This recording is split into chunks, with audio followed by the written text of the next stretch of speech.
Donc, on parle souvent des journalistes, et c'est normal, c'est une profession, c'est celle que les auditeurs, les spectateurs, spectatrices voient. Mais la SSR, c'est beaucoup de métiers. Les techniciens, les techniciennes, les maquilleuses, maquilleurs, etc., etc. Ça veut dire que la pression, elle existe, et ce n'est pas qu'une pression, c'est que concrètement, sur le terrain, c'est des postes qui diminuent.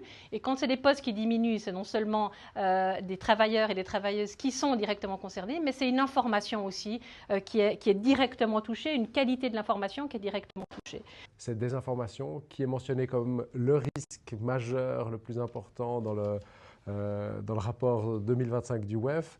Il faut savoir que le Conseil fédéral a également mentionné qu'il y avait des activités d'influence de la Russie et de la Chine.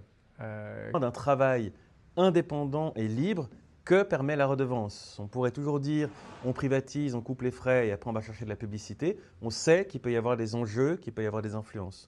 Donc c'est vraiment en ce sens un vrai quatrième pouvoir et c'est pas compliqué. Si un pouvoir, on lui enlève des moyens, eh bien il perd du pouvoir. Elle fait un effort pour couvrir aussi toutes les disciplines sportives et ça c'est très très important.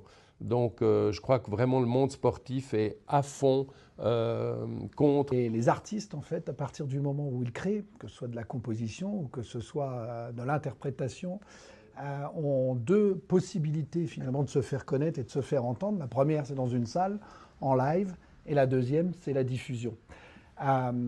Cette diffusion aujourd'hui, elle existe avec la radio-télévision suisse.